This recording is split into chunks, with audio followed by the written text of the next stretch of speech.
ہم بات کر رہے ہیں اس اسکینڈل کی جس نے پوری دنیا میں پاکستان کا نام بدنام کرنے کی کوشش کی ہوئی ہے. جنرل صاحب کے پاس چلوں گی. آپ نے بڑے کلیئرلی باتیں سن لی. یہ بڑا اہم سوال ہے جنرل صاحب کہ ماضی میں بھی اس طرح کے الزامات لگتے رہے ہیں, ماضی میں بھی ایسی باتیں ہوتی رہی ہیں, مگر ان کے خلاف کوئی سیریس ایکشن نہیں لیا جاتا. آج کے تبصرے آپ پڑھ لیں, اس میں انہوں نے بڑا کلیئرلی لکھا ہے. سرفراز نواز صاحب کا تبصرہ پڑھ لیں. وہ کہتے ہیں میں نے بار بار اس بات کو ہائی لائٹ کیا ہے کہ لوگوں کو میچ فکسنگ میں انوالوڈ ہیں ہمارے کھلاڑی, مگر اس کو سیریسلی نہیں لیا جاتا. اس کے علاوہ جو رانا نوید صاحب کے بارے میں کہا گیا ہے کہ 9 بالز پر جو انہوں نے نمبر 7 بیٹسمین کی ان کی جو کنٹروورسی تھی ان کو 1 سال کے لیے بین کر دیا گیا, مگر یہ جو میچ کی بات کری ہوں جو پاکستان 12 رن سے ہار گیا تھا, اس میں بھی مینجمنٹ نے ان کے خلاف جو ایکشن لیا اس کو بالکل کوائٹلی لیا گیا. اس میں بتایا نہیں کیا کہ کیا ریزنز تھی کہ ان کو 1 سال کے لیے منع کیا گیا ہے کرکٹ کھیلنے کے لیے. ہم امپلائی یہ نہیں کر رہے کہ وہ کسی غلط کام میں ملوث تھے, مگر بات یہ ہے کہ جو سیکرٹلی انویسٹیگیشنز ہوتی ہیں, سیکرٹلی باتیں ہو جاتی ہیں, اس کی وجہ سے کھل کر کوئی سٹیپ نہیں لیا جاتا کہ اس طرح کا کام دوبارہ ہو سکے. نہیں فریہ, دیکھیں 2 چیزیں ہیں جو آپ ماضی کی ایگزامپلز دے رہے ہیں. آپ دیکھیں ویسے دنیا میں کوئی ایسی ٹیم نہیں ہے جس کے کوئی نہ کوئی کھلاڑی جو ہے وہ میچ فکس میں انوالوڈ نہ ہو. جہاں آپ کو ثبوت ملے وہاں آپ نے لوگوں کو بین کر دیا. آپ اپنی ایگزامپل دیکھ لیں, سلیم ملک, عطاء الرحمان ہیں, اور باقی لوگوں کے اوپر جب جسٹس قیوم نے کمیشن نے جب اس کی انکوائری کی تھی تو ان کے اوپر الزام ثابت نہیں ہوا, البتہ شکوک تھے جس کی وجہ سے ان کو صرف جرمانہ ہوا. اب بات یہ ہے کہ انڈیا میں بھی کچھ لوگوں کے اوپر بین ہوا, ہینسی کرونی نے خود ایڈمٹ کر لیا. تو وہ ہے میچ فکسنگ کا زمرہ جس کو کہ پروف کرنا بڑا مشکل ہے. اب آپ دیکھیں کہ ایک اوور میں 2 3 9 بال عام لوگ کرتے ہیں. اس کا یہ مطلب نہیں ہے کہ ان تمام لوگوں نے میچ کو جو ہے وہ فکس کیا ہوا ہے. لیکن اس پرٹیکولر کیس میں جس میں محمد عامر نے یا محمد آصف نے یہ 9 بال کیے ہیں اور وہ کولیبوریٹ ہو گیا اس بک میکر یا وہ میچ فکسر جو ہے جو بھی مجید صاحب ہیں, تو وہ ہمیں تو سمجھ آتی کہ انہوں نے اپنے بینیفٹ کے لیے وہ ایک 9 بال کیا. لیکن ایز اے ہول اس میں بڑا فرق ہے جو پچھلے زمانے کی جب انکوائریز ہوئیں اور جو اب جو ہو رہا ہے. اب آپ کے سامنے بالکل ذاکر صاحب صحیح کہہ رہے ہیں, ایک ثبوت ہے. اس نے کہا کہ آپ کو 10ویں اوور کے 6 بال پہ وہ 9 بال کرے گا, اور آپ دیکھیں کہ کتنا بڑا وہ 9 بال کرتا ہے.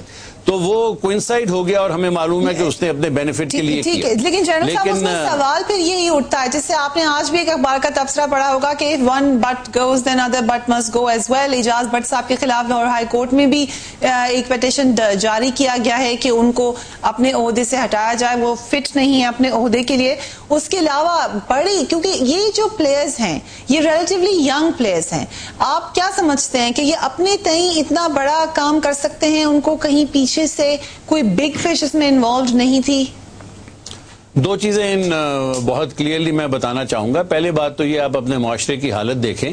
یہ لڑکے اسی معاشرے سے نکل کے گئے ہیں جہاں کے ٹوٹل لالچ ہے, سیلفشنس ہے, شارٹ کٹس ہیں, پیسہ بنانے کی ہرس جو ہے, اوور نائٹ ملینئر بننے کی ان میں بھی وہ ہے, اور پھر اوپر سے یہ ان ایجوکیٹڈ بھی ہیں. اب بات آتی ہے کہ یہ تمام لوگ اپنے آپ تو خیر کر ہی لیں گے, جب ایک دفعہ آپ ایک بکی کے ساتھ انوالو ہو جائیں تو پھر بڑا مشکل ہے آپ کا وہاں سے نکلنا, یا اپنے کولیگز کے ساتھ آپ انوالو ہو جائیں تو بڑا مشکل ہے نکلنا. لیکن جو مینجمنٹ کا کام ہے میں ان کو ایکولی ذمہ دار ٹھہراؤں گا جتنا کہ پلیئرز کی ذمہ داری ہے, کیونکہ یہ پہلی بات تو یہ ہے کہ بہت تجربہ کار لوگ ان کے ساتھ گئے ہوئے ہیں, وہ تمام ان مراحل سے گزر کے گئے ہوئے ہیں, ان کو معلوم ہے کہ کیا کرنا ہے. دوسرا, بہت کلیئر انسٹرکشن آئی سی سی کی ہیں, کرکٹ بورڈ میں لیٹ ڈاؤن انسٹرکشنز ہیں, اور جہاں تک اینٹی کرپشن یونٹ کا تعلق ہے کہ کون کس سے ملے گا, کون نہیں ملے گا, کون کس کو بتائے گا. اچھا مینجمنٹ کا فیلئر اتنا ہی ہے. ملک قیوم رپورٹ کا ذکر کیا تھا, تو ملک قیوم صاحب نے ہمارے پروگرام میں آنا تھا, مگر کسی وجہ سے وہ ابھی تک ٹریفک میں یا کہیں اور میرے خیال سے وہ نہیں آ سکے, لیکن فون پہ ہمیں جوائن کریں. Very warm welcome to you Malik Qayyum sahab. آپ نے جو اپنی رپورٹ میں ریکمینڈیشنز دی تھی, آپ کے خیال سے ان پر عمل ہوا؟ جنرل صاحب رہے تھے, کچھ عمل کیا تھا انہوں نے ضرور, مگر جیسے وقت کے ساتھ ساتھ ہوتا ہے نا, ہر آدمی ریلیکس ہو جاتا ہے, پھر وہ اس کے بعد بالکل وہ رپورٹ میں رہے لوگ بھول ہی گئے کہ اس طرح بھی کوئی چیز ہے.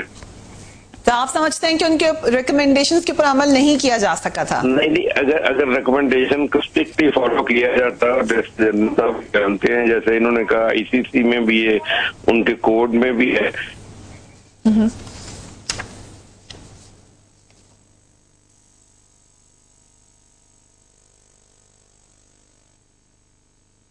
اچھا، ملک ایوب صاحب کی آواز ہمیں کلیئرلی نہیں آ رہی ہے.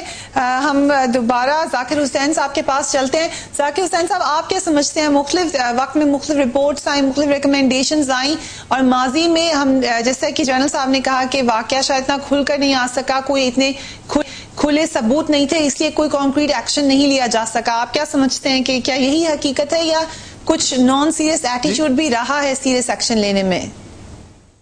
نہیں جی، یہ بالکل حقیقت ہے، اور میں یہ سمجھتا ہوں کہ ہمارے ہاں جو ایک سزا کا معیار ہے وہ مختلف کھلاڑیوں کے لیے ہے. جو بہت مشہور کھلاڑی ہیں ان کے لیے سزا کم ہوتی ہے، اور جو کمپیریٹیولی ان نون کھلاڑی ہیں ان کے لیے سزا زیادہ ہوتی ہے. بات دراصل یہ ہے کہ ہمارے ہاں میچ فکسنگ یا کرپشن کا ایلیمنٹ کافی دیر سے پاکستان ٹیم میں ہے. کیا کسی بورڈ نے ایسے اقدامات اٹھائے جس سے یہ بات ختم ہو؟ نمبر 1. نمبر 2، اعجاز بٹ صاحب کے آنے کے فوراً بعد میں ان چند لوگوں میں سے پہلا آدمی تھا جس نے یہ کہا تھا کہ ان کے پاس کرکٹ بورڈ کو چلانے کی صلاحیت نہیں ہے. تو اگر جو آدمی اپنے آپ کو کسی کو اکاؤنٹیبل ہی نہیں سمجھتا سوائے پریزیڈنٹ آف پاکستان کے، تو وہ جو ایک سٹرکچر ہے کرکٹ کا اس کو رن کیسے کر سکتا ہے؟ نمبر 1. نمبر 2، آپ کے پاس آلریڈی گزشتہ 1.5 سال میں بہت سی چیزیں ایسے سامنے آئی ہیں جس پہ یہ گمان تھا بلکہ یقین تھا کہ ٹیم میں میچ فکسنگ ہوئی ہے.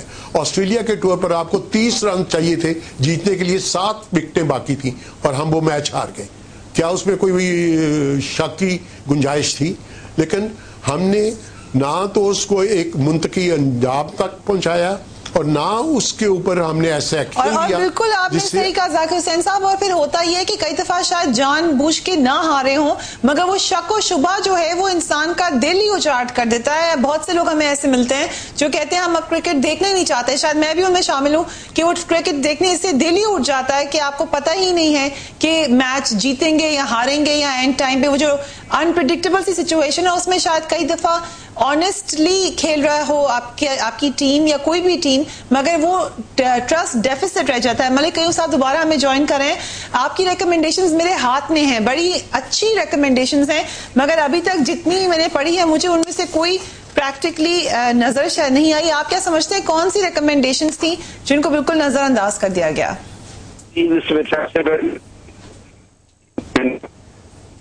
کمیٹی ہونی چاہیے، اور وہ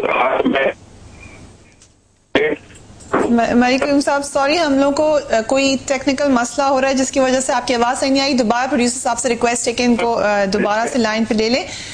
توقیر ضیاء صاحب کے پاس ہی چلیں گے. توقیر ضیاء صاحب، آپ 99 میں میرے خیال سے چیئرمین بنے تھے، اور اس سے 1 سال پہلے کی ریکمنڈیشن سے کتنی امپلیمنٹ ہو سکی اور کیا وجہ تھی کہ صحیح طریقے سے؟ مثلا انہوں نے کہا کہ ایک پراپر کمیٹی بنائی جائے، ریویو کمیٹی جو ان ایلیگیشنز کو بڑا سیریسلی انویسٹیگیٹ کر سکے.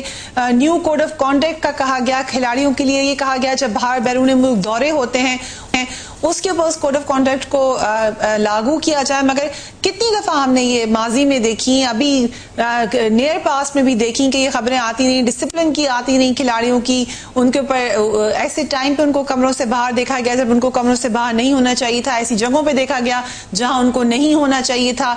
اسی کیس کو لے لیں، یہ جو مظہر صاحب ہیں ان کے بھائی ہیں، ان کے بارے میں کلیئرلی ڈسپلنری ایکشن دے دیا گیا تھا کھلاڑیوں کو کہ وہ ان سے نہیں ملیں گے، مگر وہ وہیں پہ آس پاس نظر آتے رہے، کھلاڑیوں سے ملتے رہے. فریہ دیکھیں، پہلے تو میں قیوم صاحب کی رپورٹ کے بارے میں بات بتا دوں. بہت ساری چیزیں جو ہیں وہ آدمی ان آئسولیشن لیتا ہے. جو آدمی ان کے ساتھ کنیکٹڈ ہے اس کو معلوم ہے کہ اس ریکمنڈیشنز میں کتنے کے اوپر عمل ہوا یا نہ ہوا. مثلا میں آپ کو بتاؤں، انہوں نے 2 آدمیوں کو بین کیا، بین ہو گئے. انہوں نے 7 آدمیوں کے اوپر جرمانہ دیا، جرمانہ ہو گیا. ان کی کچھ ریکمنڈیشنز تھیں، ان میں سے ایک ریکمنڈیشن ان کی یہ تھی کہ ان کے جتنے ایسٹس جو ہیں وہ پلیئر اپنے ایسٹس کو ڈکلیئر کرے.